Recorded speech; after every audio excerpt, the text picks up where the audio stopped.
seja um jovem mundano. E aí, tudo incrível, como que vocês estão? Espero que vocês estejam bem. Esse é mais um vídeo da sequência de 10 vídeos que eu vou soltar aqui no canal sobre conselhos que eu vou dar aos meus filhos. Eu quero que os meus filhos assistam esses vídeos quando eles forem jovens cristãos. Se você tem entre 18 e 25 anos, esse vídeo é para você. E tem mais alguns que eu estou soltando dessa sequência que é para vocês, tá? Muitos desses conselhos que eu quero compartilhar aqui com vocês, a maioria deles são erros ou acertos que eu cometi quando eu tinha entre 18 a 25 anos de idade. A maioria são erros, coisas que eu errei mesmo, tá? Porque você aprende mais com os erros das outras pessoas do que com os seus próprios erros. Se você for sábio, você vai querer aprender com os meus erros ao invés de ir lá dar as caras e cometer o seu próprio erro. E esses conselhos que eu quero compartilhar com vocês são conselhos que eu não ouvi quando eu era mais jovem, quando eu tinha a sua idade, 18, 19, talvez um pouco mais novo, 17 anos. E quando eu falo que eu não ouvi, não significa que alguém não me falou, né? Significa que pode ser que alguém tenha me passado esse conselho, mas pela minha cegueira da juventude, eu não tenha dado atenção, não recebi no meu coração esses conselhos, tá? E por conta disso a gente acaba errando na maioria das vezes. E o conselho de hoje, ele é bem polêmico. Seja um jovem mundano. Foi o que eu falei aqui, ou que você leu na capa daqui desse vídeo mesmo. E ser um jovem mundano é muito complicado, porque eu fui um jovem mundano e por conta disso eu fui muito criticado por muitas pessoas.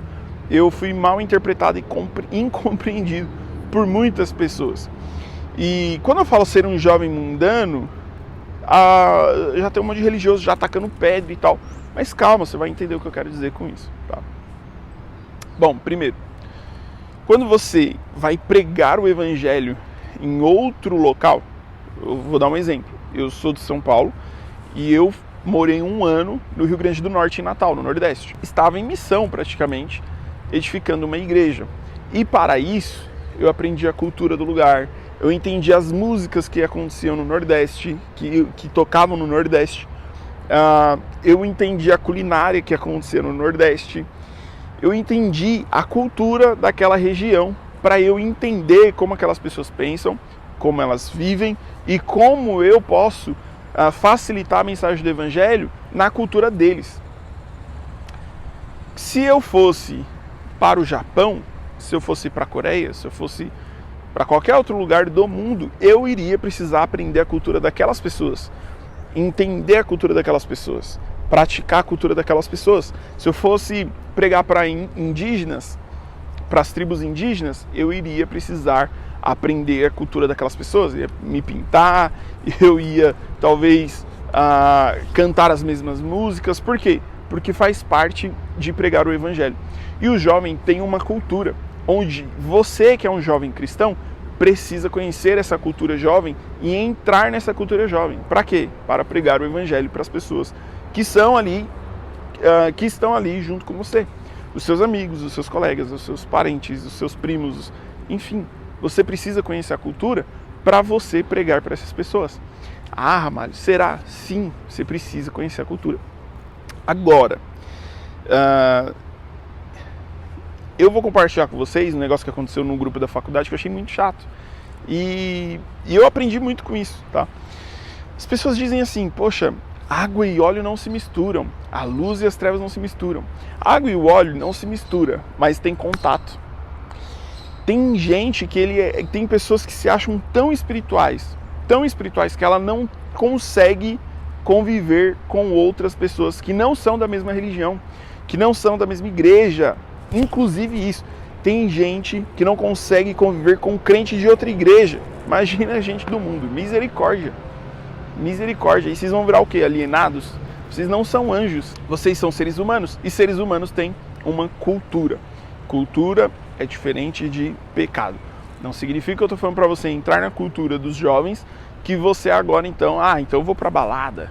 Então eu vou sair bebendo todas. Não é isso que eu estou dizendo. No grupo da faculdade, uma pessoa mandou uma mensagem dizendo, gente, eu era cristã, comecei a fazer teologia, e nesse processo que eu entrei na faculdade, aconteceram algumas coisas que me desanimaram da fé cristã. Eu me desviei, né? Eu me afastei, eu saí da fé cristã eu abandonei a fé cristã e hoje, atualmente, eu sou bruxa. E aí, a moça falando isso, ela falou assim, aonde que eu posso estagiar? Eu estou gostando do curso, quero me formar, preciso fazer o estágio, mas tem que ser em uma igreja. E realmente, lá no estágio, pede para que você faça em uma igreja evangélica ou uma igreja católica. E aí... E aí, gente, uma pessoa foi lá e respondeu, falou assim, olha, poxa, que pena que você saiu da igreja, mas se você se você precisa fazer o estágio, procura uma igreja. Você não necessariamente precisa falar sobre a sua religião, de qual igreja você é, porque você vai fazer o estágio, você vai estar lá para aprender, você vai analisar, você vai observar as coisas, você não vai praticar alguma coisa lá dentro, você vai observar, você vai aprender. Então, você vai estagiar. Vai lá, vai numa igreja e tal, não precisa necessariamente expor que você agora é uma bruxa. E aí uma outra pessoa apareceu e falou, se esse grupo de teologia tem bruxa, então não é mais para mim, vou me retirar do grupo, porque, poxa, uma bruxa não deveria entrar em uma igreja. Uma bruxa nem consegue, se ela for numa igreja de verdade, uma igreja verdadeira, ela nem consegue entrar. E se ela entrar, ela vai cair endemoniada lá dentro. E aí o camarada que falou isso, ele se retirou do grupo, saiu do grupo, porque para ele, eu não sou, né, essa pessoa não é digna de estar no mesmo grupo que eu. Eu estou assim num nível muito elevado, então eu não posso me misturar jamais. Ele perdeu a oportunidade de pregar o evangelho para uma bruxa, para uma pessoa que era cristã, que por algum motivo perdeu a fé, convidada para uma seita e hoje pratica o que ela pratica. Ele perdeu a oportunidade de mostrar para essa moça que o que ela viu que decepcionou ela dentro da igreja, porque ela fala que foi uma decepção dentro de uma igreja, eu não vou citar qual igreja aqui, ele poderia ter dito para ela, não, as coisas são diferentes, o que você viu lá, o que aconteceu lá com você, não necessariamente acontece em outros lugares, eu vou te mostrar. Ele poderia, mas ele perdeu essa oportunidade de pregar o amor de Cristo, de pregar o evangelho de Cristo para uma bruxa, porque, nossa, eu sou muito espiritual, não aguento ficar num grupo com você. Você nunca vai ganhar os seus amigos da sua escola, da sua faculdade, do seu trabalho, se isolando deles, sabe? Tipo assim, a pessoa pergunta, pô, qual música que você conhece? Você não consegue nem falar sobre música, não consegue conversar sobre música. Não consegue nem falar o porquê que tal música é ruim. Simplesmente porque você nunca parou para ouvir. Você nunca parou para entender o que essas pessoas estão ouvindo. E se elas se identificam com aquela música, é aquilo que elas estão vivendo. É isso que a alma delas está gritando. Mas você nunca parou para ouvir, porque você se acha super santo. Então, quando eu falo seja mundano, não quer dizer, poxa, que você vai agora falar palavrão, tomar cachaça, fumar erva e ir pra balada. Eu não estou falando nada disso. Estou dizendo, cara, não se isole das pessoas. Não seja um crente chato. Não seja um crente ignorante, no sentido de ignorante, sem conhecimento, sem informação, sabe? Não seja esse crente chato. Seja um crente legal. Seja um crente que tem os limites, que tem os seus princípios e valores. Pecado é pecado, mas tem coisas que são cultura. Não se coloque numa posição elevada para outras pessoas. Seja humano, né? Faça como Jesus faria. Se assente sim com as pessoas e seja luz no meio deles, né? Se você é um crente bunda mole, um crente frouxo, Maria vai com as outras, esse conselho não é para você. Porque certamente quando você entrar na roda dos escarnecedores, você vai ali zombar junto com os escarnecedores, você vai fazer aquilo que não deveria ser feito.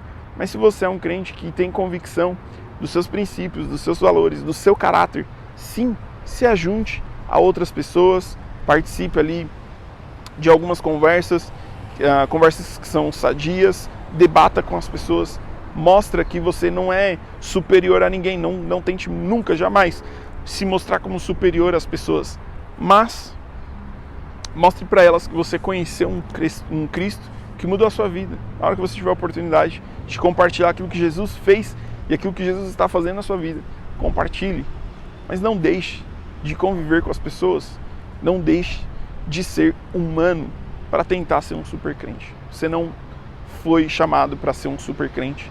Você foi chamado para ser semelhança de Jesus. Você foi feito à imagem e semelhança de Deus. E é isso que você precisa ser na sociedade. Deus te abençoe. Te vejo no próximo vídeo. Tamo junto.